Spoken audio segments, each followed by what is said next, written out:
order. All right, and we're going to start with the salute to the flag. Over there, please. I pledge allegiance to the flag of the United States of America and to the republic for which it stands, one nation, under God, indivisible, with liberty and justice for all. Thank you. And correspondence, I'm just going to have Mr. Gilbert bring us all up to speed on what we're doing with correspondence. Sure. So just again, just to clarify for the board and for the public, when correspondence does come to the board generally, if not always, refers the correspondence to me in terms of for me to, as the agent of the board, to get back to the parent or the person who has corresponded or communicated. And then part of my process also is, besides corresponding back or communicating back to the person who sent a letter or an email, I let the board secretary know that I have done that as well, so she's aware from the board's perspective that I've made the contact. So just as a clarification of that. And do we have any correspondence? We do. We had one parent who was unable to attend this evening, emailed the members of the board, and just regarding the Hoc Enrichment Committee, and in support of that, and part of that was providing a list of parents who are interested in serving on that committee. Okay, all right, great. Okay, public comment. Did everybody get a chance to write down if they wanted public comment? Marcia?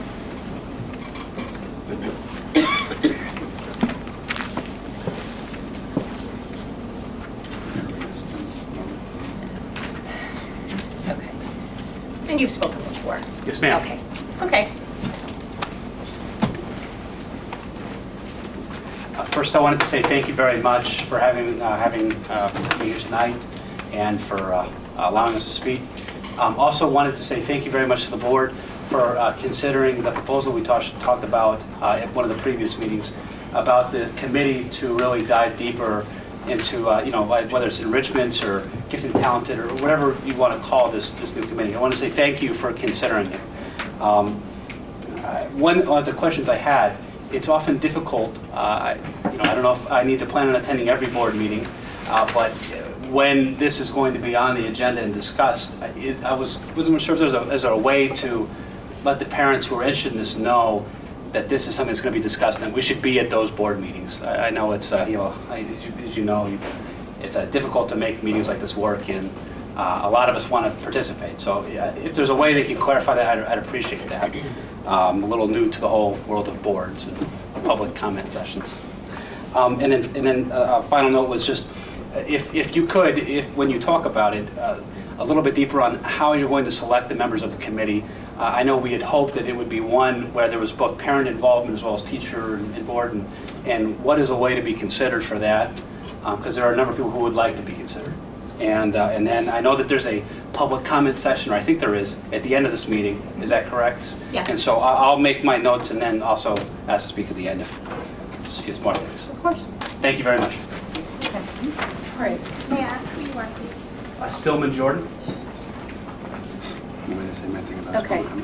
Yeah, and again, Mr. Gilbert just updates everybody on what happens with public comment, just so everybody's clear. Yeah, so when someone comes to the podium and does public comment, like we just had from Stillman, what I will do is I reach out, usually by email, to thank the person for coming to the board meeting and for making the public comment, and also saying, do you want me to get in contact with you? Do you have any further questions? Can I help you with that? So, and that will happen. So you should get an email from me hopefully tomorrow.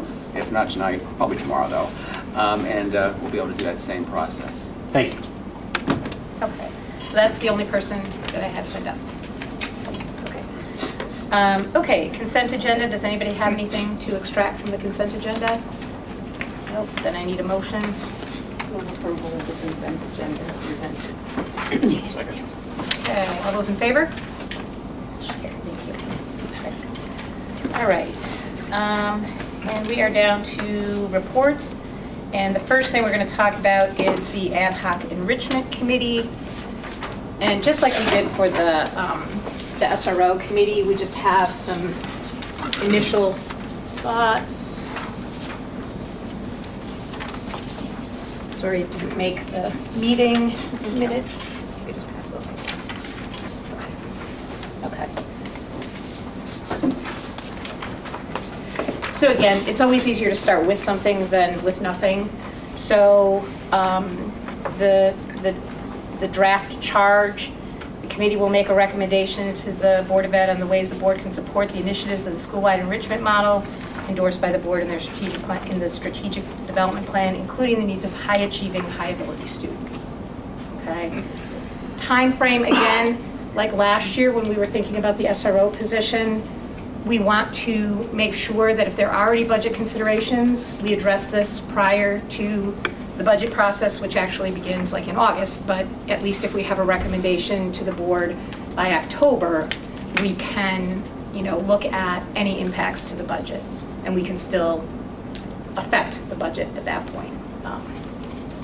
Unfortunately, the budget, goes to the town in December, so there's not a lot of time. It's not like we have a lot of the year. Okay, and that would be the 2019-20 budget year. Members, what we had thought about was 4 parents. The group that came previously, and I don't know if it's a meeting group or whatever, but had sent an email with 2 suggestions of members from that group. And then what we've done in the past for parent participation is just ask everybody, do you want to participate? And then we just lottery as many people as we have spots for. So again, not to limit it too much, but also not to make it unwieldy. If we have 2 parents from the initial group and 2 initial parents from whatever body of people volunteer, and that'll be something we solicit in the parent update. Which will go out in the tomorrow. past, which will go out tomorrow. That would be the parent component. Again, based on past kind of things, 2 board members, 2 Board of Ed members, 2 administrators, 3 teachers, and a non-certified staff member.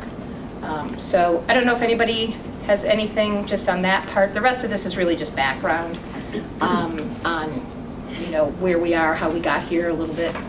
Claire? Yes. Thank you for putting this together. I have to say I wish I had time to review it a bit more. I think It's pretty short.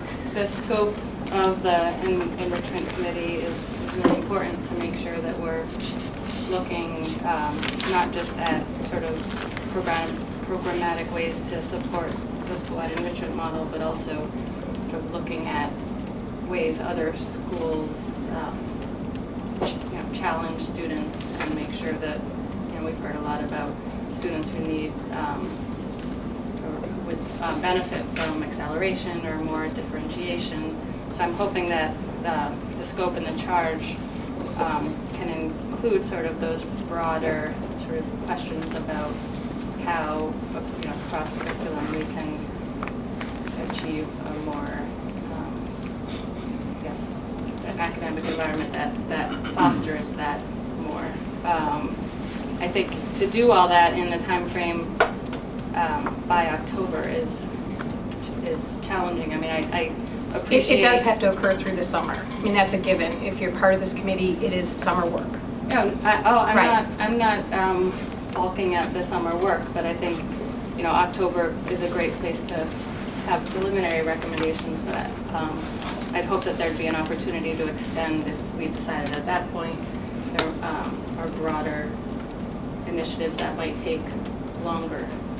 So I think, well, and I don't know if anybody else has any thoughts. Again, one of the things that I think is a little limiting is the fact that if there is any potential budget impact, if we don't address that, if we don't have any expectation that there's something potentially, and there may not be, I'm not saying there necessarily is, really, October is really, it was like the SRO group, we had to have them meet a lot in a short period of time in order to get a recommendation. Certainly, if there's a recommendation and there are things that the board thinks that this committee is an ad hoc committee, so the ideal is a short term with an identified time frame to make a recommendation back to us. But certainly, if there's something that we need to consider longer term, or we need to have, again, a school, group or whatever, we certainly can do that. But I feel strongly that we need to have a very tight time frame, and it has to be within the budget consideration period. I don't know what anybody else thinks.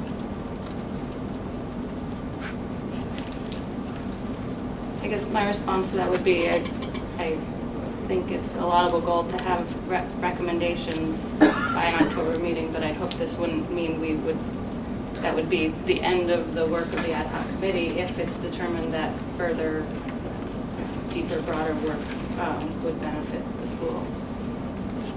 So I think what we would, well, what I normally think is true is when these recommendations are made, that is the end of the ad hoc committee. That's traditionally how this works. We get a recommendation and then it's done. It doesn't mean that there's not something else that, I mean, like the diversity committee, that's not a board committee. That's an ongoing school, situation, because we didn't want it to be short-term. We didn't want that to be something that we did and we're done. This is something we're looking to say, for example, if a recommendation is that we have, I don't know, I think the original group was suggesting a position that address enrichment or coaching or whatever. If that was a recommendation, then you would think that position would be part of what would carry forward, and that we wouldn't also have a separate group working if we had somebody whose assignment was exactly that kind of activity. So again, John. Yeah, no, I agree that having I don't want to call it a deadline, but getting something down by October is certainly a laudable thing to do if money needs to back up what needs to be done in enacting any recommendations. But certainly it may very well come out of it that a recommendation is that ongoing parent, teacher, administrator committee be formed out of recommendations from this committee, and which is perfectly understandable and laudable. But I think to get the ball rolling, this is a great way to do it. And in the initial couple of meetings, if there's, discussion about, scope that, we need to address, if again, people come back and say there's just no way to do it, then we have to recognize what that does to the 1920 budget. And, then determine, is that something we want to push off? Okay, that's fine. We'll push it off and we'll get the recommendation, but we won't be able potentially to impact the budget period that we're looking at. Again, that's fine. Right, so for example, if the committee recommended an interim or a preliminary measure that would impact the next school year budget, but then wanted to continue to work on a strategy that might impact future budgets, that would still be I think then we something that disband would the ad hoc committee, and if we wanted then to say that this became a component of some school committee, or it became, something else. But the purpose of the ad hoc committee is really a short-term, goal-oriented, deliver us a recommendation and have an evaluation of that by the board. It doesn't mean that there can't be a recommendation, that there be something else, but it would not be this committee. So have all ad hoc committees had an end point when they've been initiated? Yeah. Like the class size, we brought it up last year, but we said we're not going to start it till January, and and we said we're going to evaluate it, basically into the fall. It's because that's how long the class size committee lasted? Well, it's still, we only had two meetings so far. The last one lasted forever. Right? No. Yes. I think this one just falls into the budget, and if it's going to affect the budget, we need to make a decision by a certain date. So I don't think anybody's saying that a committee can't be formed after that, but I think we're just saying this specific one needs to come up with some recommendation as of October. I think that's makes a lot of sense. Okay. In terms of the membership, unless you had something else for a charge? Nope. Okay. In terms of the membership, again, we're looking at more, it doesn't mean that there can't be participants, like we had the Gill from the state, Connecticut, the gifted. Association of the Gifted. Right? Thank you. So there can't be other entities involved, but they're not members of the committee. The members of the committee are the ones who, have the discussion, they can take public comment. They're public meetings, all of these are public meetings. They'll be noticed, so whoever would like to attend them can. But the members are really, like this, the members are the ones who, are driving the discussion, the scope, what else is needed, what information needs to come to the group from where and how. Did anybody have anything else for suggestions on membership? I'd recommend and suggest that we allow 4 parents from the parent group. There was a list of 8 presented to us. With a lot of diverse viewpoints they presented. They all didn't have one perspective or even one set of recommendations. And then have additional parents who weren't in that group, or you don't want to give the opportunity to anyone else? No, absolutely. 6? And then Would I add have the 6 2 parents? from open lottery. Okay, I think 6 is too many. 14.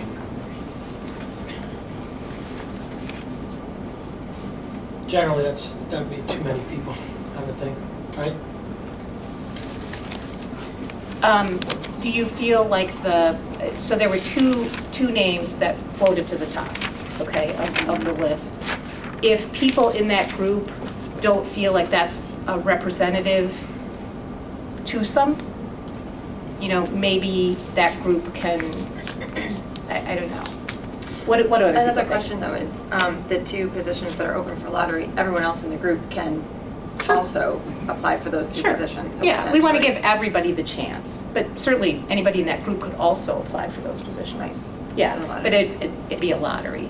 Again, for like the SRO, we only had to turn away like 2 people, but, Right. but, it depends on how many people come in. And that wouldn't mean that that other people who are interested couldn't come to those meetings. Absolutely. Because they're public meetings. Absolutely. Again, at the SRO, we had somebody who came and publicly spoke at the beginning and end of every meeting, who was very interested, didn't not want to be on the committee, so basically, kind of was, except. All right, any other, I don't know how people feel about a compromise, doing 5 parents. Again, I think 4 is a good number, but if people felt strongly, anybody else? You guys are okay with 4? You're okay with 4? That's fine. Just as a clarification, when the 2, the vehicle that we're making sure people know about is Mrs. Prisco's last newsletter of the year, which goes out tomorrow in electronic form. And so there will be a blurb in there saying, the board is establishing this group, we're looking for people who are interested, we're looking for 2 sort of, I use the word at large, but I don't think I have those exact words in there, but 2 people, if there's more than 2 people who've expressed an interest outside of the 2 that we're talking about from the group that had the petition, we would have a lottery, for those 2 positions on a specific date. So, but it'll be through Mrs. Prisco's newsletter tomorrow that people would know about that. Okay. All right, any other suggestions for membership? Okay. And then the background is really just to give everybody a little bit of scope. It really is just information from the school-wide enrichment presentation, and then a little, blurb about the group that got together and then came to the May meeting. And then, and just Steve Fleischman volunteered to chair the committee. So, unless anybody has a problem with that, we'll assign Steve. So it means we need 1 additional Board of Education member. Just saying that, Okay. we have Okay. 2 down in our membership. Okay. I don't know if anybody else wants to volunteer now? I'm interested. I know that Nancy is as well. I don't know. It looks like you limited it to 2, so maybe we can chat about when Nancy's here. Whatever, either one of us. Again, we could all go, just 2 on the end, right? Everyone can vote to go. Absolutely, absolutely. Okay, then, is there anything else that, again, these are public meetings, they will be noticed, there will be minutes. I guess Steve will have to take those. But there'll be, again, the group itself, we don't want to extend from us, what's involved there's a general charge. We're looking at the October timeframe. The group will come up with meeting times, frequency, other information that they want brought to this group. That's all the committee itself will do that. I guess just 2 comments. I think this is a good summary in the last 2 bullets. I suggest that the committee start out by hearing from experts like some of those you suggested, and then maybe teachers from other schools that have programs that we might consider replicating. Right, so the first meeting, the committee can say, for example, could be an organizational meeting. When are we going to meet? How often? Who do we want at the next meeting? Or even the first one. And then even, do we need any clarification on, the school-wide enrichment plan? Do we need a presentation on that? Do we need any additional information from, and we're going to have 3 teachers there, 2 administrators, so we've got a lot of access to internal information. Whatever external information people think would be helpful is the committee's, decision. And again, if it turns out, if there's no way to get anybody from outside until, September, I don't think that's likely. But again, if there's some sort of overriding issue, it's just, we just have to be careful in managing our time. Yeah, that is a concern of mine with the 4 months over the summer. If we were to start with seeking input from relevant experts and other teachers, that it would be challenging to do that over the summer, and hopefully it won't be. But I guess I just ask that we look at this as a meaningful opportunity to figure out if there's anything more Beecher can be doing to challenge students academically, and not just think about it as something we have to do in 4 months to check a box. We want to take advantage of this. Right, this is in no way intended to be checking a box. This is a discussion. The amount of the discussion and the frequency of the meetings and all of that is really up to the committee. So, you could have 10 meetings, before the end of the summer. You could have 2.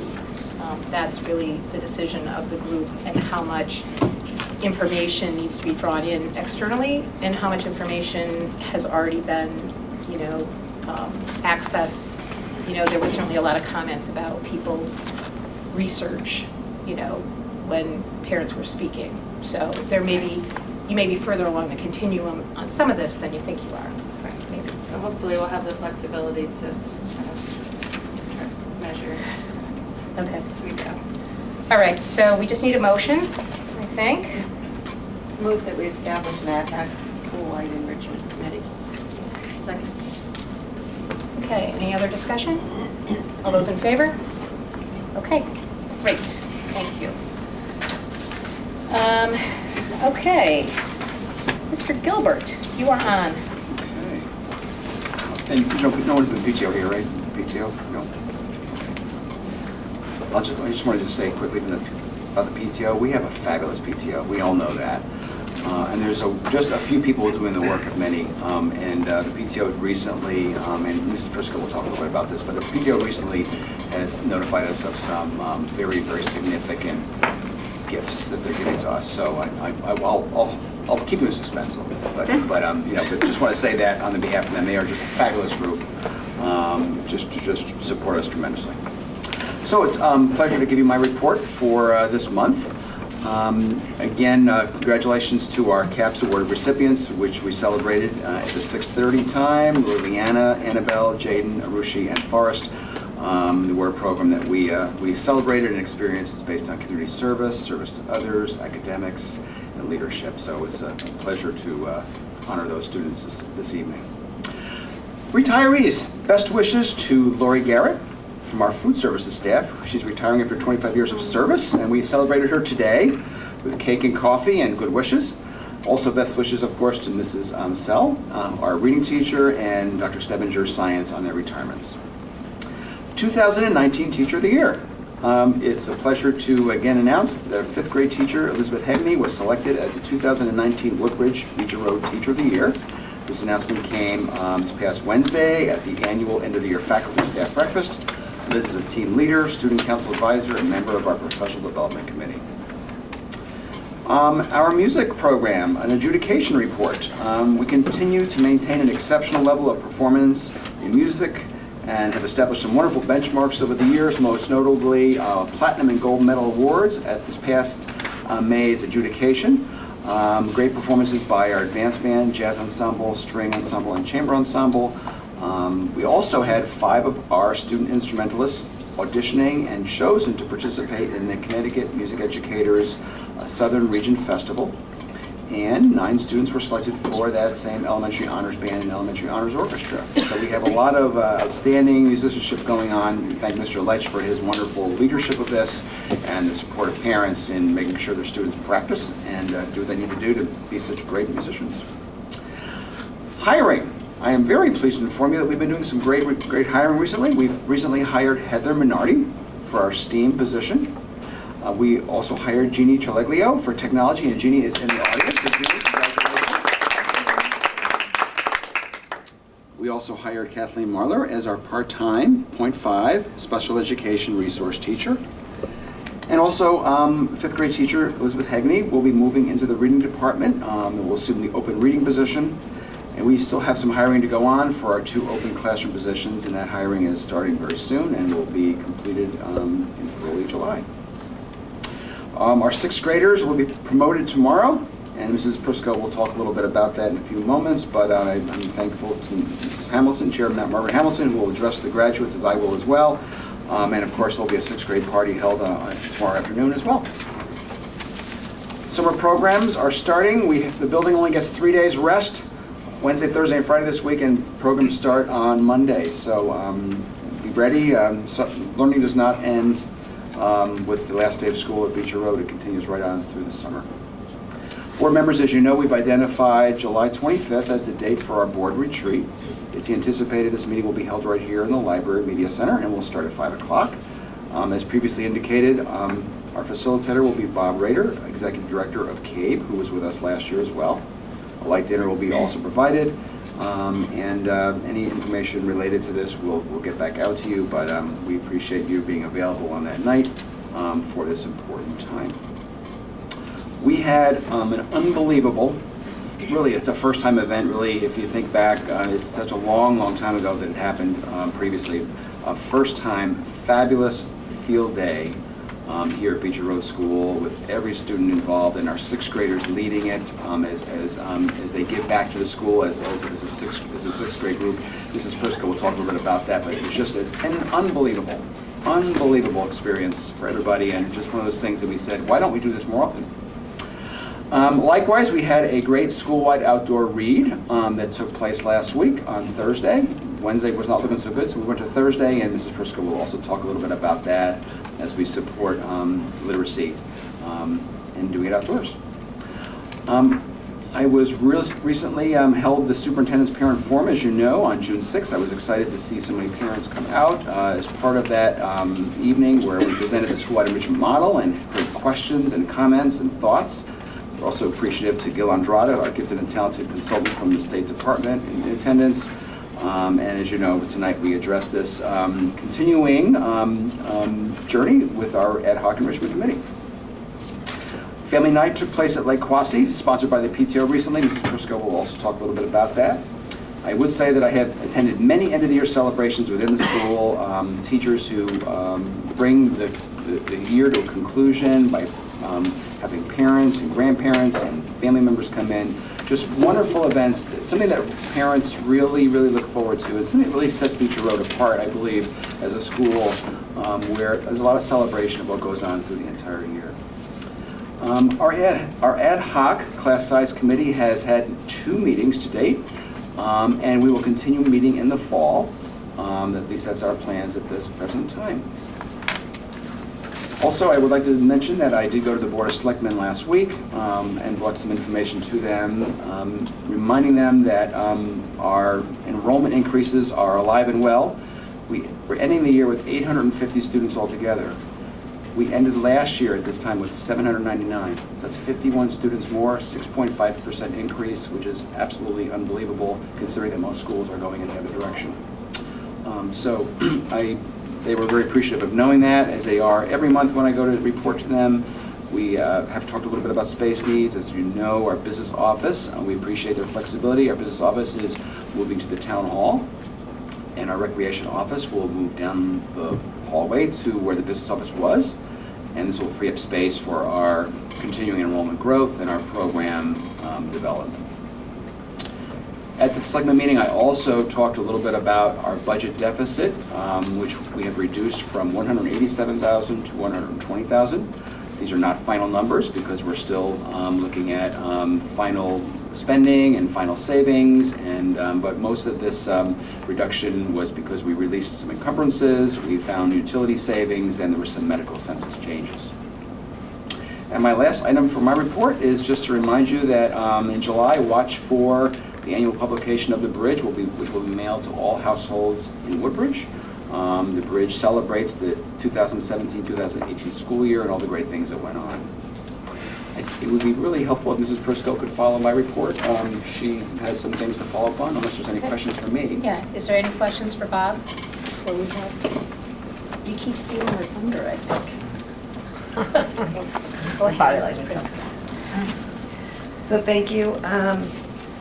I will talk about a few of the things that Bob mentioned, but I'd first like to start with a thank you to the PTO. So Bob mentioned the gift. And so if you've been in the South Gym and those, lately, we are in desperate need of a new climbing wall, and not out of the generosity of the PTO, we will have a new climbing wall similar to the one in the North Gym that will be installed as a thank you. And to go with that, and I know we'll be doing the wellness presentation, a water bottle refilling station. So that will also be something that is out of the generosity of the PTO. We certainly encourage students to have water bottles and to have reusable water bottles. It makes sense for us to have a place where they can fill them. So that's a good place for us to start. So we thank them immensely, and so we are in that process. So we'll talk about a few things. The outdoor read. We kicked off the school year with an outdoor read, and we ended the school year with an outdoor read. And so, all 850 children plus all of the adults outside, either listening, being read to, reading with each other. You'll see some photos of my principal's message tomorrow, but it was a glorious day and the weather cooperated as well. So thank you to Lori Patrick and Larissa Krakow for arranging that. Our promotion ceremony is coming tomorrow, and we have worked very, very closely with the middle school. We do have many families, I think the number is 16, who have children leaving Beecher and leaving the middle school. So we've worked with Dr. Dellinger to arrange some VIP parking. Officer Lynch will be there to direct you an entrance and exit so you can get right out of the parking lot and get yourself right to the middle school. And so we anticipate a wonderful ceremony. We had our practice today. Children ended early. They were great. It went awesome. So yes, so we are good to go. They are ready. As much as we don't want them to go, they're ready. It's time. They're ready to head off to the middle school. Family night at Quasi. So I did see many families there, and some of them even riding on the roller coaster with me. So I am riding with some of my students. What would a night be without ice cream and a roller coaster at an amusement park? But again, just a fun family night. Little few raindrops here and there, but nothing that we couldn't overcome, and lots of happiness and a few screams coming from some of the rides. I have to say, I didn't go on any of those that would make me scream, but I think this was the second year that we've done this, and this year it really has grown, and there is an anticipation to try to partner with Bethany Community School next year, so that it's another way to bring the two schools together. So thank you to the PTO for that. I will echo what Bob said, our end of the year celebrations.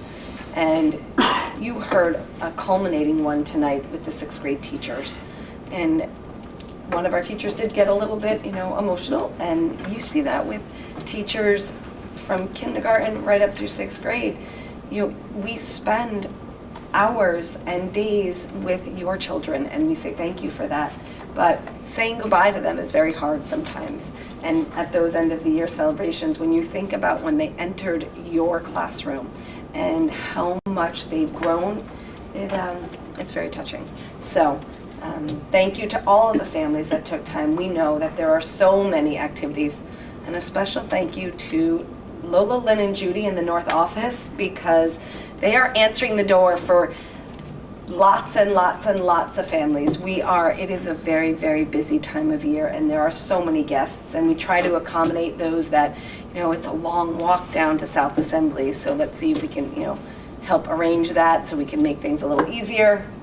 And so thank you to everybody who took time out to come and celebrate the learning of children. Summer work. No, learning does not stop here, and that means the adults too. We have a number of our teachers working here right after school gets out and then into July on some science curriculum work, some math curriculum work. So we have some teachers working to help support our children learning English language and taking our content, science and social studies, and making it more accessible. So a thank you to the teachers who are giving of their time to do that and joining us here. And I kind of saved the best for last, field day. So also you might catch a few pictures, one of me on a hippity hop ball. Not so easy to do, I'm going to say, especially when you won't actually sit on the ball because you're afraid it's going to break. Ms. Burford and I had a race with the first graders, and so I can't say enough. Ariane Buzzard, Anthony Taddy, Andrew Lavaway, and the volunteers that they had that came to help our sixth graders running the events. I think we've started a new tradition of service before self. They had their field day. They came on that day and they were awesome. So they ran all the events. We had our high school interns here from Amity also assisting and participating, because honestly, when you are this big and there's someone doing the three-legged potato sack with you that's that big, and lots of laughter. There wasn't a single bellyache, sore throat, anything that visited the nurse that day except for an occasional Band-Aid or an ice pack. But it really, really was just a great way to culminate the school year. And we had Northfield, Southfield, everybody outside, and so a huge thank you. It takes a lot to organize that day. So we hope to have it continue. A tradition resurrected, and it will go on. And that is all for me. Questions for me? For right now, anyway. I guess I'm going to be back up in just a few minutes with Anybody wellness. have anything for Ms. Briscoe? Thank you very much. Thank you. No, that's for wellness. Okay. I show it now. Schools and tools? Yes, and before we do that, I'm going to also, before we invite Mr. Pulo and Mrs. Prisco up for the presentation, I'm going to send around the yearbook that just came hot off the press. So please just circulate it around the table. Enjoy this wonderful work that has been guided. Judy Silva is our yearbook advisor, and with a group of students, and just an amazing testimony this year. So I'll start in this direction. I think it's come back this way and take a look at it and enjoy the photos and the story. So light up our Tools for Schools presenters.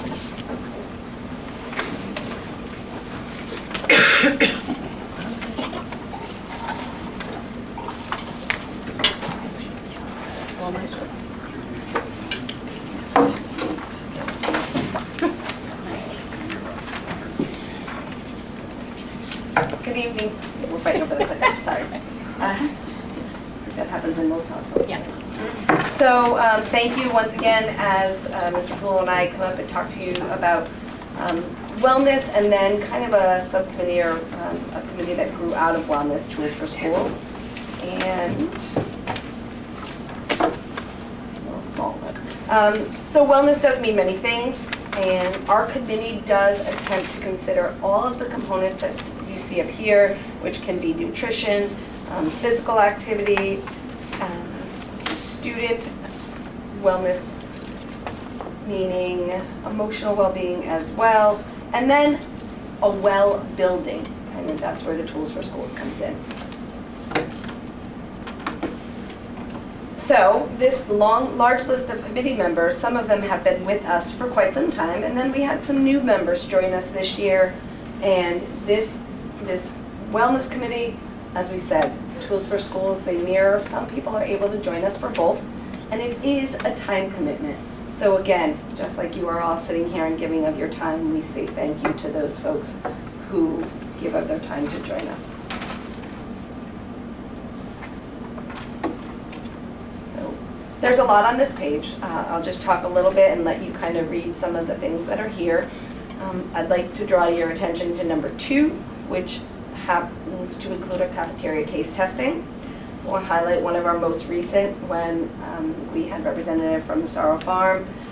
The children were tasting different kinds of lettuce, a wide variety of lettuce, and as I walked around and they were all, kind of just plain, just eating it, tasting it, and so we had varied opinions. I like the red and green one, I just like the green one, but so it was an opportunity, yes, locally grown, fresh, farm to table kind of opportunity for our students, and that was with some, again, it's the volunteers who come in for those taste testings, so we do appreciate that.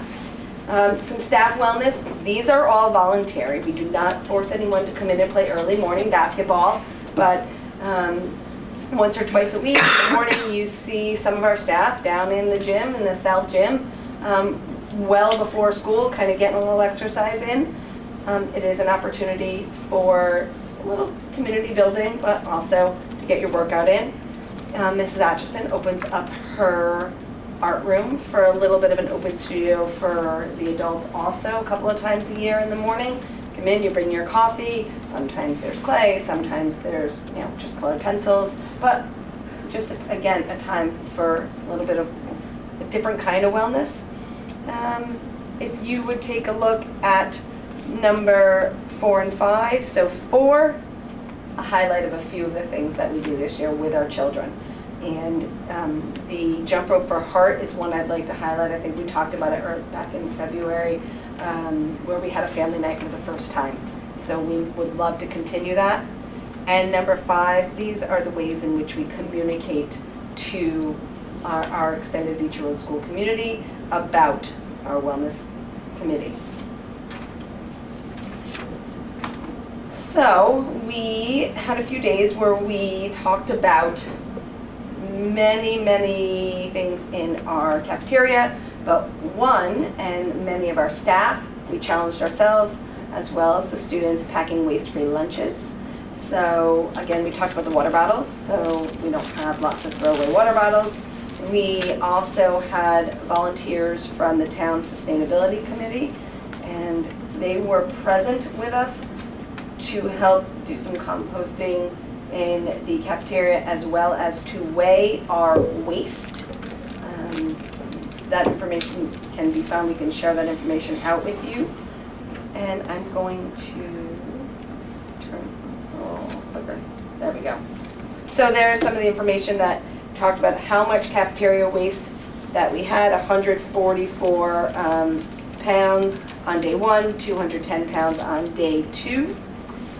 As the children emptied their trays, there were folks to help them, what was actual garbage, what was going in plastic recycling, what could be compost, and so we had a number of volunteers to help assist us with that. That was kind of our last big event, and they kind of put up a poster and kind of graphed the data for the students to see how much waste we produced in 2 days. Mr. Pulo, I will turn it over to you for tools for schools. So as we put this presentation together, and now I got to listen to Mrs. Crisco lead in, I guess we could have thought a little bit differently about ending with composting and then moving on to talk about indoor air quality. But indoor air quality is what Tools for Schools is all about. This finished our 6th year at Beecher. And again, as Gina said, there are a lot of the veterans that are donating a lot of time and efforts over the year. So the process is unchanged this year, and I highlighted on the slide, and I'm going to pause here just for a second, because 70% response ratio from the faculty at a time of year when school is just kicked off, there's so many classroom initiatives, school initiatives, 7 out of 10 of faculty took time to answer and help us to guide the process on the response. We are certainly most appreciative, but I think it's also a telltale indicator that the community has embraced Tools for Schools. So again, as I said, the process unchanged. We met at the beginning of the year, formulated our survey questions, put it out to the staff, and then from their responses, began our classroom walkthrough and observations. What do we see that is in support of what the staff member says? What might have been different on the day of the walkthrough? Common theme here is communication.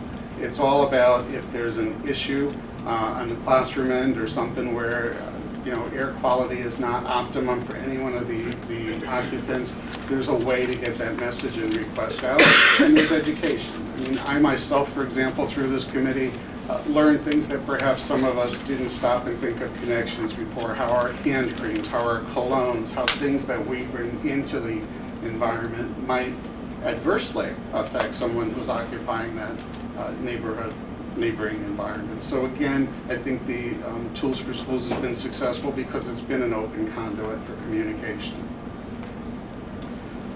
So sometimes you might think, well, is it a standalone process that just takes place when there's a survey given and response and follow-up? It's actually part of the day-to-day embedded culture when it comes to facilities and air quality, and how does it tie in? Well, there's a mechanism, again, for communication through the Fix-It online work order system, which also gives us a chance to look at historical. Has that room been a problem before? Has that teacher, is this a recurring theme? Is this a recurring issue, something that requires us to delve a little bit deeper into? Unresolved issues, our faculty and staff are not bashful. If there's something they feel has been unattended, already addressed, and just not resolved, we're alerted to it, whether it's the survey response or the direct conversation on the day of our visit. We also work with our maintenance and custodial staff as well as our faculty so that everybody understands who's responsible for what area. For example, our custodial staff will not do teacher desks, obviously, because if there's personal items or belongings or confidential material, we don't want to disturb that, and that's clearly been communicated as a who's responsible for what list that is included in our welcome backpack. In addition, we also continue educating staff about what the approved cleaners are. As you know, the green cleaning is legislation, but sometimes the average occupant doesn't really understand how that, what does that mean as far as this product that I bring in that I use at home. So again, we work with them to help them understand the do's and don'ts. And again, indoor air quality issues that arise year-round, not just when the committee is in progress doing its work.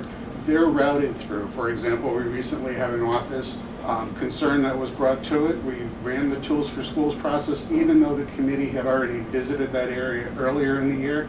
This was a relatively new issue, so we went back and revisited it. Again, though, with the same level of attention and process that we did earlier in the year. Again, last bullet is communication is a must and it's key. Some of the continued good work of the committee is continued systematic replacement of our classroom rugs, the area rugs that our students are on a daily basis. The A and B wings are targeted for summer, so when the kids come back in the fall, those area classrooms will have brand new rugs. And those are going out of a 5-year. So the current ones we're keeping up to that 5-year commitment. Again, reinforcing guidance and communication to staff of, what are proper lengths of time periods to keep upholstered. We all have our favorite personal belongings, and this is a benefit for my kid because it supplements the reading corner. That's great. It's just to understand that everything really has a shelf life.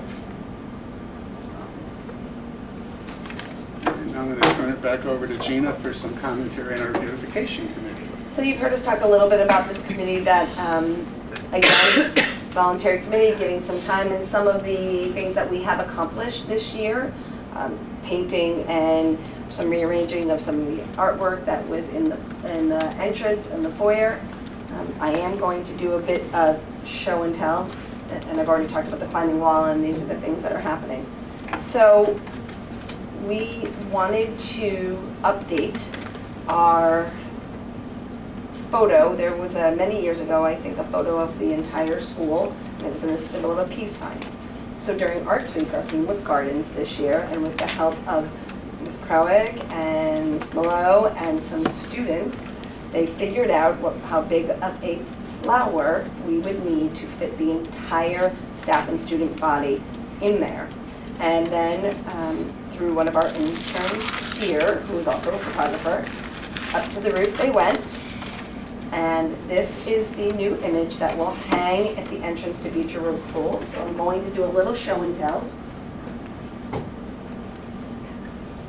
So this is the new image that will hang in the, so when you come into Beecher Road School, this is what you will see. So there will be a plaque, a small little placard underneath to put the year, so that it was Art Suite Gardens and the year and when it was taken, so I can show you guys too. So all 850 of us, of the children, plus all of the adults, and even, was Delaney in this one? Yes. And even Delaney, the dog. So, yes, awesome work, thank you, and to everybody who did that. So, again, you know, took a lot of organizing, small little change, but something that's really welcoming, we think, to help kind of just the well-being of everybody. Where can you find our information? It is on our website. Both information about the school lunch program and about our wellness policy are available right here. And that concludes our presentation, unless there are any questions for us. Okay, thank you very much. Does anybody have any questions for Gina or Al? Yeah, Claire. Thank you for the presentation and for all the work you've done in the past year. I just wanted to take a moment to pause on the waste reduction composting pilot that I confess I was involved in, and one of the parents helping teach kids how to scrape their trays, and it was really exciting to see both how quickly students learned, you know, from the first day to the second day, how to, you know, recycle a carton or, you know, separate their food. And I'm just hoping that this is the first of many good things to come from Beecher in terms of increasing our sustainability and waste reduction practices. I recently learned that both our Amity Middle School and our high school are part of the Green Leaf Schools Initiative, which is a way of kind of committing to sustainability practices that both are good for our environment, but also tend to save a lot of money. So I'm hoping we can explore that and other, you know, there's so many different ways the school can become more green, and that's a critical part of our wellness. So look forward to working with you guys on that. Okay, anybody else? Okay, thank you very much. Thank you.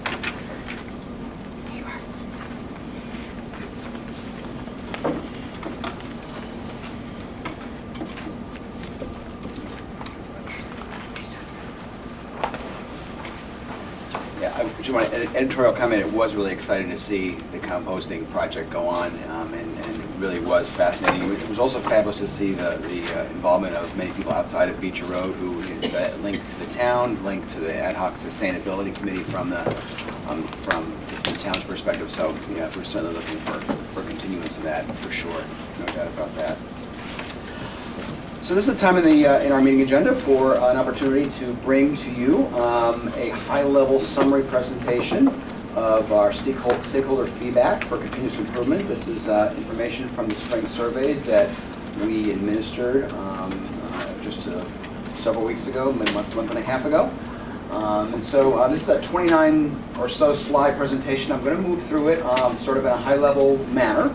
I'm seeing a lot of nods of the head, so that's good. So I guess that's but we'll be glad to go back to any slides that you may have some questions on, certainly as we go along. So again, the purpose of surveys is to provide an opportunity for feedback from stakeholders, to provide opportunities for continuous improvement. We also have some requirements that we have to meet. The state says that every 2 years we need to give some kind of climate surveys to all of our stakeholder constituents. Our evaluation plan has a component for a goal, school-wide goal. And of course, we want to measure targeted areas as we move along through time. The overview of the surveys that we did, first, again, this is a high-level summary presentation. We're not going to be covering every single question, but I'm trying to capture the essence of highs and lows throughout the slides here. We did continue our family survey.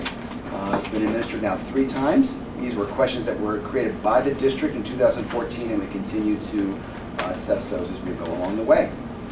What's new is surveys for students, teachers, and staff. Panorama, our survey vendor, created these questions. These are normed questions they use throughout the country, through over 4,500 districts nationwide. Again, to some degree, they're nationally normed. They're also nationally normed a little lower in terms of the responses back. You'll see in our family survey, a homegrown survey, the way the questions are asked, the kinds of responses that are allowed to choose from. We are in that 90% of favorability. The nationally normed kinds of questions from Panorama don't fall there. They fall in the 50s, 60s, and 70s. This is clearly baseline information for us from the students, teachers, and staff as we prepare and move forward. Again, Panorama emailed a link to each family in our school, and paper copies were provided as needed. Participation rates for the family survey over the 3 years, or the 3 administrations, you can see that. You also can see the participation of our students who were administered this survey in school. We had a few absences, obviously, that students didn't end up taking it. And then, of course, a very high level of teacher and staff responses. This captures the grades that children are in from the parents who responded to the survey. And there is some double counting here because parents would have responded, I have a child in both 2nd grade and 4th grade. So you'll see that the numbers actually exceed, if you total them up, the actual number of parent responses total from the previous page. Likewise, in terms of how many years your child has been here at Beecher, or children, this gives you a flavor as to how many years a family has had a child in the school.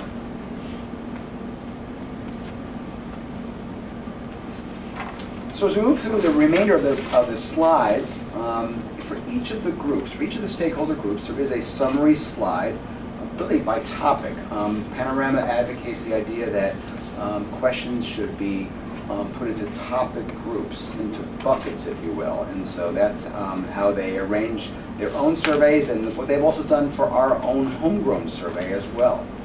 The first set of information or data responses will be from the family survey. You'll see that. One of the things that I would mention is that in our homegrown family survey, the answer choices are always the same: strongly agree, agree, disagree, strongly disagree, or neither.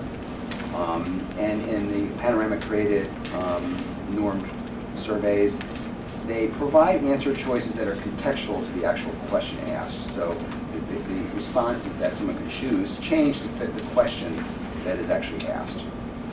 Generally, for this, especially when I go into the student, teacher, staff, on a lot of questions, we're giving you what's the highest favorability, what's the lowest favorability, what is that telling us as we're looking at this as a first look through this information. So in our family survey, there's 4 main topics or buckets: climate, engagement, school fit, leadership. And you'll see over the course of the 3 administrations of this, a fairly consistent high favorability as you look through the 3 administrations in those areas. We did take a look at what were the target questions 2 years ago in 2016 that we were looking at. And so what we did is we took a look at those 6 questions, as are listed down the left side, and we took a look at where have those questions gone from the first administration to current. And you'll see that 3 of these have made we've moved the needle on 3 of them, and 3 of them haven't moved the needle. They've moved in the other direction. The last question is the one that the staff has spent time over the last 2 years focusing as a school goal. It really has communication as well as a child's reporting wrapped into that. My child's report card clearly communicates what my child is learning. This is the one that we use for our evaluation plan, and where teachers and administrators work together to help improve the communication of what our child's report card, what the child's report card clearly communicates. One thing I'll say about this particular survey, so the one with the homework, The tricky thing about the homework one, the third from the bottom, the amount and level of difficulty of homework given to my child is appropriate. The challenge of that question is when people are answering, we're not sure if they're saying they want more or less homework, or more difficult or less difficult. So embedded in that question, there's a little bit of uncertainty in that. But nevertheless, these are the target questions that we looked at 2 years ago and where they have fallen in 2018. You might ask, so what were the highest 3 and the lowest 3 favorable questions that were in this parent survey this year? And here were the 3 highest. Leadership taking steps to provide a safe environment, my child's teacher cares about my child, and the school's use of technology. The 3 least favorable responses, and certainly nothing to sneeze at in terms of they're still in the 70s and 80s. Healthy food choices, which even at 81 has moved from 63% favorable to 79% 2 years ago to 81 now. Challenge. The appropriate challenge has moved interestingly through the last 2 years. It was 79% favorable in 2014. It was 91% 2 years ago, and it's 80% this year. And the level of difficulty in homework. So again, those are just a high level looking at the high and the lows in the family survey. As I move through the next slides, I'm going to be now hitting the slides of the surveys that we have given for the first time. These are the Panorama normed ones, and again for students, for teachers, and then for staff. Again, there's a topic summary, and then I'm going to be showing you the most favorable question response as well as the least favorable, and giving you some quick commentary about what that may tell us as we move forward to really use this information as we move forward. You'll see there's 5 different topic areas for students. There's anywhere from 4 to 5 questions in each of those topics. For school belonging for students, certainly there's a strong favorable trend that kids feel that they have one trusted adult to connect with in school at 79%. And on the other side, on the right side, there's not the same strong feeling from students about the respect that they feel from each other. So that's information for us to really use to think about what are we doing with those areas in our climate plan and our assemblies, and how do we move the needle on that. In school climate, clearly students feel a strong positive energy in the school that's 74% favorable. Yet, behavior of other students gets in the way of learning. So again, there's an area that we need to focus in on, the perception of students and the feeling of students about what's in the way of them moving forward in their academic time. This is all the student area, of course. Rigorous expectations. Students feel very strong that teachers both take the time to encourage them, as well as to ensure students know that the material that is taught is really known, to make sure they do know it. So that this is the high and the low, but they're both pretty high, and so that's what students told us through those questions. In terms of school safety, a high percentage of our students, at 84%, are favorable about the feeling that they feel safe about the area of online bullying. However, students are still concerned about disrespect from person to person, and you can see that on the right-hand side. Again, there's some themes that are developing here in terms of respect or disrespect or some behavior. And those are things that we're noticing, the things that will help us to generate where we spend our time next year, how we may develop school goals, where we may spend time with focus groups and things like that. Lastly, for the students, this teacher-student relationship. One, students feel very strong about a teacher respecting them, but they feel less strong about the question sometimes they ask, how are you doing? Or how are you? And maybe I know what teachers really want to know from them. So interesting again. I think one of the things for students, we really want to dig deeper into the students' feelings and perceptions as they answer these questions. We certainly want to share this with staff. And we also want to look at mechanisms such as our student council to really maybe create some focus groups to help us understand what students are thinking about as they're answering this, because we want to do everything we can and should do for our kids. I want to move to our certified staff. So these are the teachers. So again, a high-level summary of our teacher responses. Again, there's 5 topic buckets of questions. Hope your windows are closed in your car. We have feedback and coaching, professional learning, climate, leadership, staff leadership relationships. There's anywhere from 5 to 9 questions in any one of these areas that teachers answered. And as we move through again in the same format, what's the most favorable question and responses, as well as what's the least. So in this first one with feedback and coaching, teachers do find the feedback they received useful at 62%, but don't feel that they received it as frequently as they would like on the right-hand side. In terms of professional learning, teachers have high favorable responses on learning many new teaching strategies and what they have gained in learning. However, when it comes to explaining or exploring new ideas, they don't feel as favorable about that. That was an area for us to think about for our professional development. School climate, teachers have a strong feeling of trust in the way they go about teaching and how they are trusted to go ahead and do things the way they think are done best. But they will also indicate on the right-hand side that the attitude of some of their colleagues may be getting in their way, of what they're teaching or progress or in other ways. In terms of school leadership, there's a high percentage of teachers who feel very favorable about the tone that leaders set for the school culture. Yet, on the right-hand side, there is a less favorable feeling about the effectiveness in how leaders develop rules school-wide.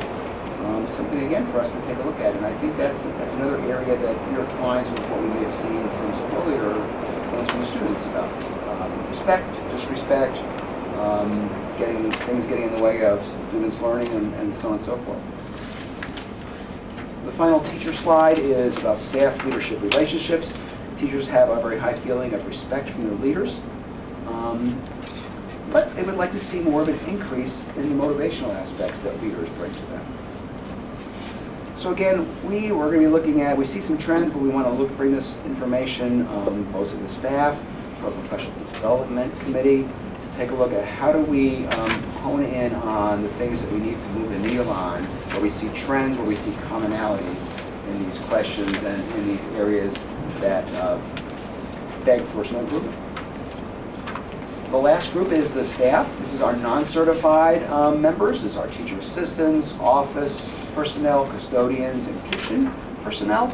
Answering the questions, again, anywhere from 5 to 9 questions in any one of these 5 buckets. These are the same 5 topics or buckets that teachers have as well. Some of the questions are identical. Some of them are slightly different based upon meeting people at where their job responsibilities are. Again, the same kind of format. What's the most favorable? What's the least favorable within the group in terms of feedback and coaching? Our non-certified staff finds that the feedback that they get is useful.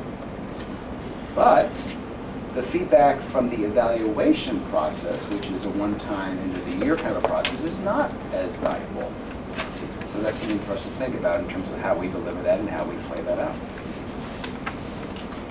In terms of professional learning, 60% of staff members felt that they have been able to learn many new strategies for the job that they do. However, on the other side, they don't feel as favorable when it comes to the input that they have in their own professional learning plan or what they had a chance to decide upon as what they want to learn. One of the things we struggle with a lot is how much professional development time we actually have with our non-certified staff members, not nearly as much as we have with our teachers in terms of the days allotted contractually. School climate is a high favorability on the part of staff, on the trust that they feel in the work that they do. In regards to students, however, they don't see students naturally helping or assisting each other without being prompted. In the area of school leadership, staff feel favorable about the knowledge of school leaders, but they don't feel that they have the input into important decisions that we make. And lastly, for staff are favorable on being treated fairly, but feel less favorable about the area of trust. So again, likewise with students and with teachers, with staff, we want to be able to get deeper into this information. What does it mean, perhaps through focus groups, through increased professional development opportunities? How do we move the needle on the areas that we find in common here? So just to bring all this together, on a high-level way, summary and next steps. From the family perspective, we see over 3 administrations, and this year, in 2018, the third one, consistent, strong results over time from families. Not that there's not things to work on, because there are, but overall consistent, strong results. And for students, teachers, and staff, we have now baseline data and information. These are questions we've never asked before, and questions that we need to ask so we can have a perspective to move forward. So some of the things that we'll be looking at will be to further analyze the results and analyze all questions, determine action areas. I've mentioned some tonight that may be coming and may be bubbling up in terms of behavior, respect, rules, professional learning. There's other areas as well. Continued focus on some of those family target areas that I had in one of the earlier slides, and also to set targets on the areas that were identified for students, teachers, and staff. This presentation will be shared with parents tomorrow and through the principal's electronic newsletter. There'll be a link to this presentation so parents can access this. It'll also be sent to faculty and staff tomorrow. And our professional development committee meets over the summer. We'll certainly have a chance to look at this over the summer and into the year.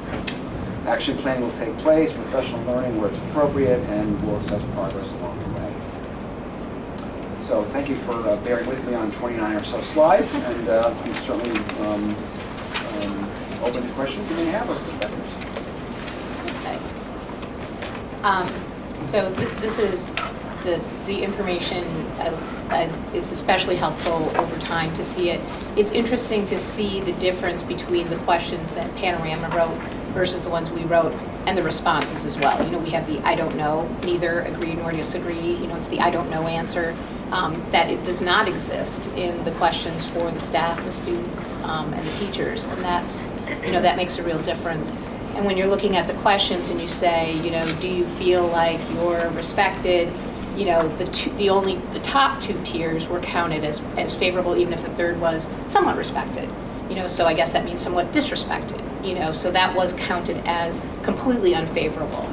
So I think that that's different than how the family survey was put together and how those things were counted. And I think that that's going to be very helpful, you know, going forward. So I don't know. Did you have any questions, Claire? No? Paul? I guess. Oh, sorry. It's great to see that there'll be some analysis and action areas. Is that something that we'll continue to get updates on if there are actions that the administration determines? Yeah, definitely. We would be able to know what is, you know, you can't focus on every single thing as you all know that. So what things will we decide to land on? We think that are the starting points in this data, and where do things kind of link together? What's manageable in terms of, you know, starting to work on or to continue? So yes, we would definitely let you know along the way for sure. Yep.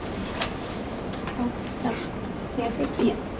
Thank you, and the summary is really useful, and I like the 4 different perspectives as provided by Panorama and your summation of it all. I guess my question is around culture. You know, when we're talking about the growth in the numbers of families, there's a lot of newness at the Beecher School, including, you know, your relative newness comparatively. And I guess some of it is slightly alarming and actually quite surprising.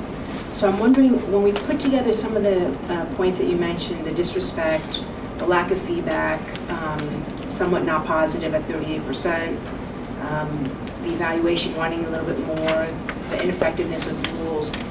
I guess I kind of put most of what you said in terms of areas where we may want to look at improvement as kind of cultural, as kind of the community and the cultural components of the school. And a little bit, I always think changing culture is a little bit more difficult. So I guess I'm wondering if you also had any sort of initial sort of reaction and what that might be, just so that we might be better prepared, especially as we enter into the board retreat period, to think a little bit about what is low-hanging fruit to kind of get some of these percentages up, because they are, let's call it what it is, under 50% on anything is really quite alarming. Under 70% is even, is also alarming. But I think that some of it, there may be low-hanging fruit, but the cultural things, like the respect and those things that kind of concern me a little bit more, not only with the students, but it seems like among the teaching crew, not as much as the staff, because they're probably, we don't know yet if we give them enough PD and those things, but that staff leadership is also kind of concerning, and again, makes me think of culture. So my initial thoughts are, so again, we're asking questions we've never asked before. And I do think that to some degree, especially with teachers and staff, this is an opportunity for people to really let their hair down, so to speak, and really just kind of just say it as they feel it, or choose the answers as they feel it. And those feelings are real. So I think, so it's important to know that. I do think that there is a cultural aspect. There's something cultural going on, not just at Beecher Road, but across the state, and across the region, and across the nation in terms of cultures of needing to get back to the respect areas that, I think we hear about these things. We see it in various forms. So Panorama had kind of told me that, you're going to see different kind of numbers from our surveys than your own, because it's just normed differently and we ask the questions differently. But I have to say that there's some things that I said, I'm really surprised at this, and that's why we really want to really ask people. We don't want to just say this. Okay, this was a nice little exercise, and we'll put it on the middle shelf and say, okay, on to the next thing. So we really want to be able to try to hook questions up and make connections, and really say, what does this mean, and what do we need to do? So this is something that we're looking at real seriously, and really as an opportunity for us to move the needle. I think also we've also experienced, and the state has experienced, a growth in behavior changes for students, and sometimes it's more extreme behaviors, and some students where you're trying to do everything you can possible with the resources you have to make sure that student behavior is right. But I think you could see there were some answers there that students felt that certain behaviors were impacting their learning, and that's something we want to make sure we address. I think we've already started to take some steps to addressing that, even before this happened, or the survey was finally presented to us by Panorama, in that we're looking at redefining and reorganizing our special education department to establish an additional room for social emotional needs, where students who are having those high behavior areas can go to either for a short time, a long time, or focused time. So there's things we're already putting in place, and this really kind of coincides with, I think, some of the reactions that kids have, and some parents have shared with me, a few parents along the way. So I really appreciate those. I took away 2 very important comments from that, so thank you for it. Did you have anything else, Nancy? No, I look forward to maybe really diving in a little bit and thinking about some of those macro trends that are happening at the board retreat. Sure, I'd be glad to hear about those. And all of you received, this again is a high-level summary, but you all received all the total questions, which are helpful to see as well. Very good. A basic question, just curious, for the family survey done in 2014, 2016, 2018, I know our percentages are different throughout those. Did we implement those at the same time of the year, each of those times? I'm just They curious. were always done in the spring, as far as I know. Right, yeah. Spring. So one of the big differences, I'm sorry if I'll jump in Go there. ahead, please. In the 24 This is James. You ready to know James? Hi, everyone. Our technology director. In 2014, the survey was mailed home as a physical mailing with a link that parents would have to type in to go. 2016 was the first year that it was emailed directly to a parent's email address, and it was done the same way in 2018. So that was the one big difference in just delivery of the survey, which 2014 was that mailing, and we only did that 1 year. Just on the family one, in terms of participation on that slide and the family responses, why is the asterisk next to 525, Bob? The reason for that is that they were approximate. They had a problem getting back to the exact number, so it's very close to 525. So I just wanted to be completely transparent about that was what they had there. I will also say that, when you take a look at the family responses over 3 administrations, Panorama's own slant on numbers and percentages is, so, you move a percentage point here, there, 3%. They say anything less than 5% is generally just a little bit of noise and nothing to really, get overly concerned about. That's their own thoughts about that. That's their own actual verbiage. If you move something 1%, 2%, 3%, you're looking for wide shifts really when you're either concerned or joyful about where you're moving. So it's again pretty consistent over the 3 administrations, and they have no way of really having a study because there's no control group here played into the process. You have different percentages of parents who've answered all 3 different times, and so on and so forth. Does that answer your question, Megan, or is there another perspective on that? You hear me? Yep. Okay. You're all set, Megan? Yes. Lynn? I want to commend you for surveying these students and teachers and staff this year. I think that that's a very important part of us looking at the big picture, because as Nancy pointed out, I think that there is some, pervasive culture in the school, and I think if you don't look at every constituency group, we miss part of the picture. So thank you for that. And I was really impressed that the teacher and staff responses, over 90%. That was excellent. So I think that they obviously were looking for an outlet too. So I think that's important for us in data collection. So I thank you for that. And I also look forward to kind of taking it apart and talking about it at retreat. So thanks. I'm all set. Nothing further to add other than I reflect is I wholeheartedly agree. I look forward to taking it apart retreat and dealing with some of the pervasive issues that's popping up. So thank you. Okay, anyone else? Okay, thank you very much, and I know there's a lot of data here, and I know that you got the raw data, so looking at it even by grade, and again, I haven't been in 3rd grade in a very, very, very long time. Some of these questions seem difficult to me if I was in 3rd grade. So it'd be interesting to see, was there any misunderstandings? I know it's normed for 3rd grade. You said, right, it was level for level, These whatever. questions were 3rd through 5th, and they said you could add 6 on, obviously, because of the structure of our Right, school, see. instead of giving a separate survey to 6th graders. Yeah. Okay, all right, so on my agenda, where are we? Great, we are on the upcoming retreat. I'm gonna pass this Oh, way, the yeah. yearbook for people to The see. yearbook. Okay, and again, just to start thinking about, more than anything else, the retreat, some ideas about, how we can all get ready for it, what kinds of things.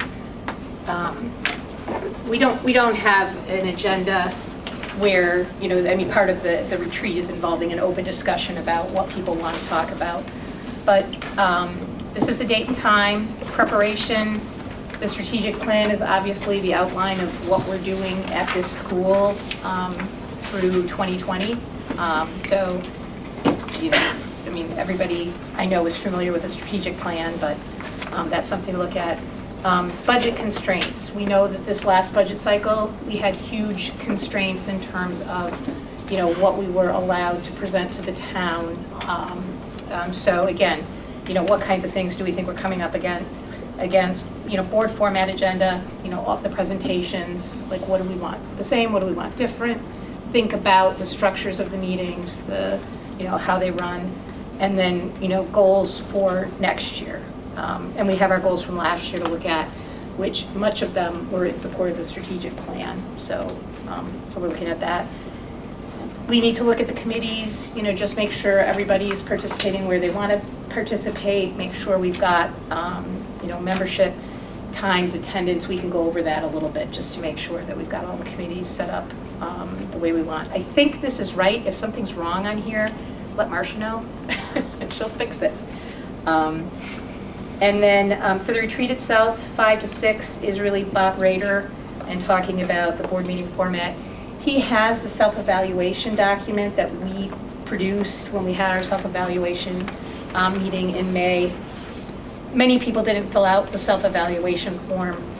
I think if we go from what we have, I don't know how people feel about that. If you want to fill out the form, Bob sent it to everybody. So if you didn't fill it out already and want to, get it to Marcia as soon as you can, and we'll get it to Bob so that he has everybody's feedback. Because I think we had four or five people, who completed it. And then, for part of the time, Bob will just give us a quick update on anything that's changed or, any new goals, issues. And then it'll be our discussion about what's going on. Here's some things that were identified, I think mostly in the self-evaluation meeting. A lot of these topics came up. Certainly the parent survey is a topic. Again, this is not supposed to be all-inclusive. It's just to make sure that we're all preparing for this in terms of looking at the information we have, looking at where we are, where we're going, and making sure that everybody has the chance to think about these things, so at the meeting we can be as productive as possible. Because it's, for a retreat, it's relatively short. It's 5 to 8, which is short for us, believe it or not. Okay. Did anybody have anything, any areas, rather than specific topics, but any areas we should also be talking about or dealing with, or if you think of anything, send it to Marcia so that we keep kind of a list. But again, it's not like if we didn't put something on here, it's a factor, it's a discussion. So yeah. I guess consistent with the comments made before, I'd love to add sustainability initiatives and thinking about how we can engage more with our town's sustainability efforts.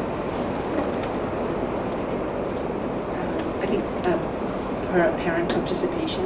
I think we've seen good evidence this year of parent active participation, and the way it can really help us leapfrog forward on critical issues that we might not as a board or as a super leadership team be able to tackle all in different ways. And to, again, think of structures in which we can actually get that input. Ways aren't just always presenting, but actually in some sort of active, dynamic way. So, I applaud the School Enrichment Committee. Okay. Anybody else on this one? So, everybody will be there at 5, except Garrett. We don't have enough time to Any of this? What? We don't have enough time to. So cover what this would you very change? productively. Would you do 5 to 5:30 for Bob? I think his Bob's perspective. external perspective quite Okay. a bit. Is a half hour better? I wonder if the strategic plan, we've already gone through most of it. We had the update recently. Instead of reporting to us again on that, let's assume that we all read it and prepare again to refresh our memory. I don't really need that personally. I'd rather give that time dedicated to really sort of highlighting, not just talking out of the room, but how can we concretely, I think the parent survey has definitely gone up the list in terms of priority for me in terms of that. The data, not the panoramic survey rather, has just catapulted up to that priority list to really try to spend some thoughtful time on thinking about how these results surface. Okay, so let's just move Bob to half hour, and then we'll just move the, He only has half an hour. no, he had an hour, from 5 to 6. Is it Bob Rader or Bob? Bob Bob Rader. Rader. Oh, I mentioned Yeah, position. no, Bob's Oh, only no, I gonna, like- Bob Gilbert's gonna get 15 minutes now. I like Bob Rader getting 45 at least. I thought he was 45? really useful last year, but maybe. Really? I Who votes for 45 for Bob Rader? I'll go for 10 minutes, I'll go for that.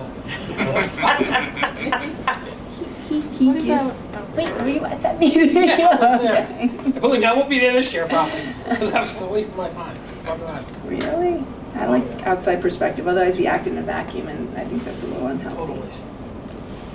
Okay, so we'll make some adjustments to the time to make sure, and again, if we want to extend it to 9 a.m., there's no reason we can't. So if that's what we want to do, then we can. Who wants to go to 9? You? Oh, I was going to make another suggestion. No, she has I'm- another. What was that? Well, if we're looking at updating the strategic plan and new goals. Not so much the strategic plan, just anything that's come up in terms of issues, new needs, Reporting. to just have Bob, let us know. Okay, well, I was going to suggest maybe we do that after we've talked about issues identified to review and discuss that may influence the focus areas that we want to add as new goals to the strategic plan. So, I'm sorry, you want to move, Move it around. switch it up, just up and down? Okay. Just a suggestion. Okay, If does anybody want to go there's through more mine? dialogue. Yes or no? I'm willing to, sure. No chance. Yes. Megan? We could aim for 8, and if we need to go over, I'll say. Yeah, I agree with that. See how things go. Okay, so plan on being available till 9. Okay. Anything else on the retreat? Okay. Again, we have, infinite amounts of data and stuff, and we want to come as prepared as we can. So on the parent survey, specifics, we don't want to talk in general too much about, the whole thing. Let's try to come with some focus so that we can identify where it is that we're most concerned or where we'd like to see some more information at a different, detail level, whatever we'd like to do there. Okay. And I think this is where we talk about the fact that we're having a retreat in July, so do we need a July, not need, do we need to have a July meeting? From the perspective of the superintendent, he's always glad to have a meeting, but the business would be fairly light. So in case you're wondering, is there anything urgent that couldn't be done in August? Things could be done in August, including things like the finance subcommittee and all that, because there's not a lot that happens in that month of July. As a compromise for Paul, I suggest we postpone the July meeting to August and set the board retreat till 9. I'm very rarely around anyway, unfortunately, so. All right. So we do typically, in the past, we've canceled the July meeting because we're together for a longer period of time. So we'll go ahead and cancel July. Okay. And then the committee reports, we're going to try to go through those quickly. You have minutes from facilities. Were there any questions on that? Okay. Finance, the only thing we need to do out of that, which was in your packet, was, okay. So move that we authorize reconciliation of 18-19 budgets presented by administration. Second. Okay, any discussion? All those in favor? Okay, great. All right, I think that was it in finance, curriculum, there's notes. We have notes. Okay. Policy, we had new policies Yeah. presented. And the only addition I have is that the policy committee also is looking forward to hearing thoughts from the enrichment committee to sort of revisit the homework policy as we think about what that looks like and maybe get some guidance just as content, not necessarily to make decisions for the policy on homework, but for us to get more of that data to consider what does homework look like in this potentially new environment. Okay. And I don't know if you have something short. Thank Very you. short. A save the date, 8th Annual Summer Leadership Conference is Monday, August 13th. If anyone's interested in that, it's at Water's Edge in Westbrook. I guess just to fill in, Bob and I had both gone to the collective bargaining Was it workshop helpful? and whatnot. It was interesting. Was it? It was interesting. Okay. Okay. Yeah. Yeah. A lot of it was new for me, so that was good. And we'll just leave it at that. Okay. Let's see. Business. So we have a motion.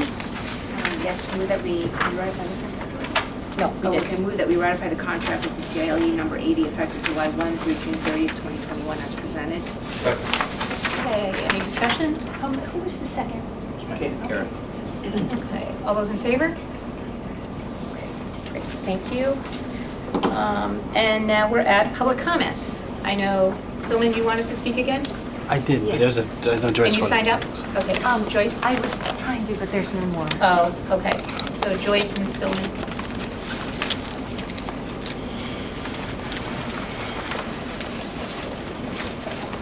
First of all, I want to thank the committee for agreeing to set up the ad hoc committee.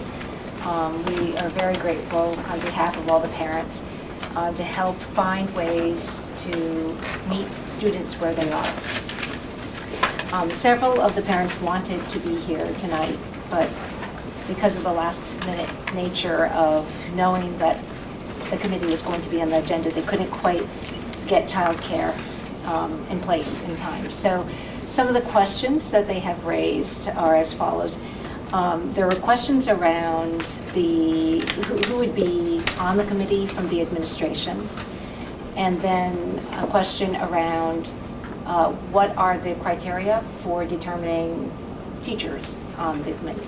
I think you mentioned that there are 3, and people just wanted to know how those decisions would be made. I also wanted to share an opportunity that we have. I reached out to Sally Reese, who is the wife of Joe Renzulli, and she has invited the committee members to come up for a day to attend any workshop that we want to meet Joe and Sally, speak to them. And I just thought it would be a fabulous opportunity to listen and learn. And so the Confertute is from July 8th to the 13th. It's right around the corner, and it just seemed like such a fabulous opportunity for us to take advantage of. So if we're able to get the committee formed and then arrange for some or all of us to go up there, that would be great, so that we could maybe learn some different ways in which we could meet students where they are.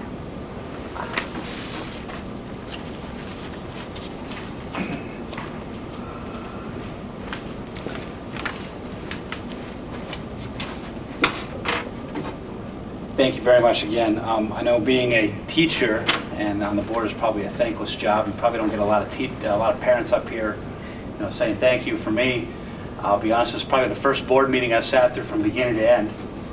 And for parent engagement, maybe some different chairs might be. But that's just a side comment. That's not an accident. These aren't any better. Fantastic chairs. Maybe it's not an accident. How's the low back doing? No. It's, quick question, and maybe this is a clarification, or maybe this is in a follow-up email, but the structure of these committees, are these typically voting committees? This ad hoc committee that you're making for this enrichment program. And my only question or concern with that would be when we talk about weighting of parents versus teachers versus appointed versus random, if it's a voting committee, then that would only be my concern. And if it's not, then that's fine. But it seems like you would like a deliverable of a report, and those types of committee dynamics are important when you have those. So that was just a follow-up question, however you'd like to address it. The question on teachers, if I could recommend one, Ms. Reisfeld in the 4th grade was fantastic. I'm not sure if that would be in contention, but if I had any vote as a parent, that would be someone I would ask this committee to consider.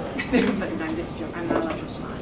So with the truncated schedule of an ad hoc committee and some short-term deliverable dates, my only concern from my seat was access to teachers. I would imagine one of the first things that committee would want to explore is exactly what the school does now. And I don't know how accessible teachers, staff who usually run the program are going to be during the summer. Maybe they will be, I don't know. But my impression is that it might be difficult to get a hold of somebody. So it was one of my concerns. And completely separate from anything related to the ad hoc committee, when I'm not attending board meetings at night, I spend my days as an energy engineer. And I heard you guys talk about indoor air quality and energy, and I really just want to kind of offer my services in whatever capacity or role that might serve a group like this. I actually did my master's thesis on indoor air quality, energy conservation in schools, and I spent a lot of my day doing that. I walk around the facility, I see old lights, an old control system, and a lot of opportunity, and I don't know of a formal way to help with that, but there's probably some way these things can work together. Complete aside for an offline conversation. Thank you.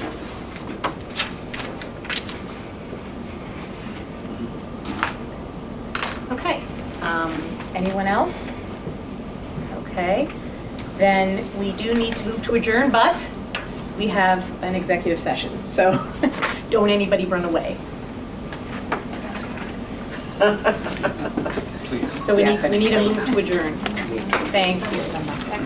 Great, okay. All those in favor? No, we're not adjourned. We're not adjourning. You're right. just Oh, going okay. into We're executive going into session. executive session. Do we have to vote to do that? I mean, we leave. Yes, that does take a vote. Okay. Move that we jump to executive. Thank you. Jump, that's what we need to do. Second, Paul, all those in favor? Okay, we're in executive session, we're inviting Bob to participate. Are we inviting Al? No, all right.